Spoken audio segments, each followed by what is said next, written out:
Welcome, curious minds, to another deep dive. We're exploring some really fascinating corners of our digital world today. And today we are navigating this really intricate online saga. It's something that has drawn in a very dedicated audience, really pulled them into its, well, unsettling narrative and some pretty complex puzzles. Yeah, we're going to try and unpack something known as AshVlogs. It's this multi-platform story, It's unfolded across all sorts of social media sites and has captivated these participants who are really eagerly trying to unravel all its mysteries. Now, okay, before we really dive into the latest developments, it's really essential to remember this part. This whole thing is an alternate reality game, an ARG, right? It's fiction. It's meticulously crafted, designed for the audience to participate. Nobody's actually been harmed. It's just, an elaborate game. Yeah. Exactly. So our mission today is basically to cut through the layers of this fairly sprawling digital story. We want to bring you a concise summary of the most recent and honestly pretty chilling revelations from the sources we've looked at. So yeah, let's explore the intriguing world of AshVlogs. The world of AshVlogs is... well, it's vast. That's the word for it. It stretches across practically every social media platform you can imagine. And while, maybe a lot of us initially focused on the YouTube parts, this narrative has really continued to evolve significantly.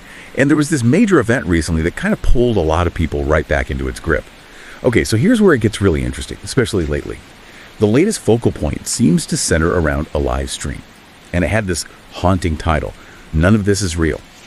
When the stream actually started, it began with this kind of disorienting view through what looked like a tunnel before it transitioned to showing a room, presumably inside a building that's been referenced before in earlier parts of the story. All right, so after a bit of time, a man entered the frame.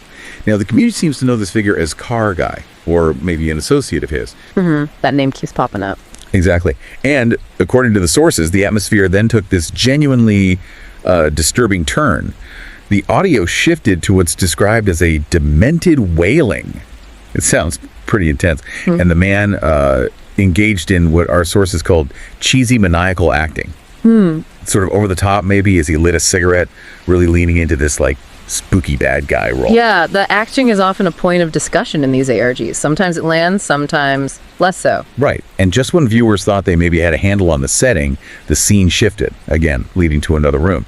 This one had a mattress, and this really chilling detail.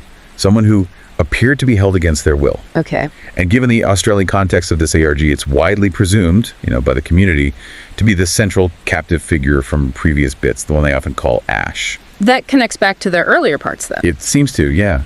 We're also shown a hallway, and alongside that, these kind of unsettling notification pop-ups, like you see on streams for donations. Ah, okay. But used differently here, I imagine. Exactly, serving a much more ominous purpose within the story itself. And then this eerie text appeared on screen. It urged viewers to watch closely, which is, a pretty clear sign that codes were hidden in the stream. Standard ARG technique. Get the audience digging. Totally. And the rest of the live stream just sort of interchanged between these different unsettling locations. And what's truly fascinating there, I think, is just the sheer dedication you see from the community. People have been incredibly immersed, really trying to decipher every single tiny detail, every code embedded in these streams. That active participation is, well, it's the hallmark of a successful ARG, isn't it? Absolutely. They become part of the unfolding story. Exactly. And if we connect this specific stream, the None of This is Real one, to the bigger picture, it actually hasn't been just one continuous event. It's apparently been going on and off for about 2 days. Oh, wow. Okay. Yeah, and at one point, it featured a countdown timer. That timer eventually led to that scenery change you were just describing. So this kind of fragmented delivery, it's probably not just, a technical thing or because the story's complex. It feels like a deliberate design choice. To keep people hooked. Right. It compels that active engagement. It turns people who are just passively watching into sort of collaborative investigators all trying to piece it together in real time. Makes sense. It keeps the momentum going. And going back even further, there was apparently an Instagram live stream. This was back on February 8th. Many considered that a direct continuation of previous AshVlogs updates. For anyone curious, that Instagram stream is actually archived on YouTube now. You can find it. Oh, good to know. Yeah. And during that event, apparently the numbers 1 and 2 were visible on a wall. And one of the men held up a sign that revealed a code, which is, a pretty common element in these types of interactive stories, maybe, as our source noted, a little bit overdone at this point, but still effective. Yeah, gets the job done, I suppose. So this whole saga is just incredibly fast-moving, and like you said, sometimes deliberately convoluted in how it's delivered. Yeah. So what does this all mean for people who are actually trying to keep up with this really complex web? It sounds like a lot. It definitely is. For those who really want to follow the story in like intricate detail and experience it properly firsthand, the most dedicated communities seem to be on Reddit and also a specific Discord server. It's apparently called the I Know Where She Is Discord. Okay.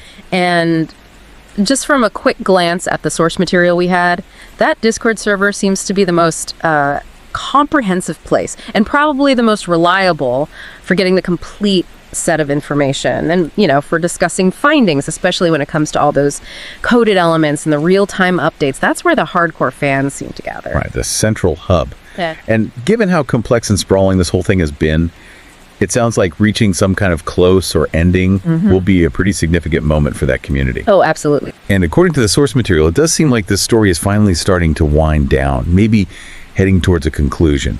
So we've navigated the mysterious, often pretty unsettling world of AshVlogs today.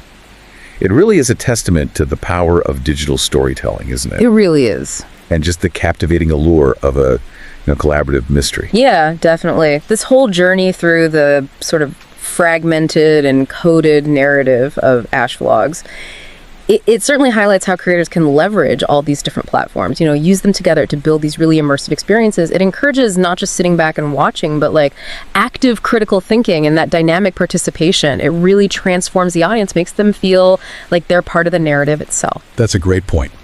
So as you listening, reflect on this deep dive, what stands out to you about why these kinds of interactive, often unsettling stories are so appealing? And maybe how do you think that line between just being an observer and actually being a participant gets blurred in these really elaborate online narratives? Does that imply any kind of responsibility for the creators? Maybe something to think about.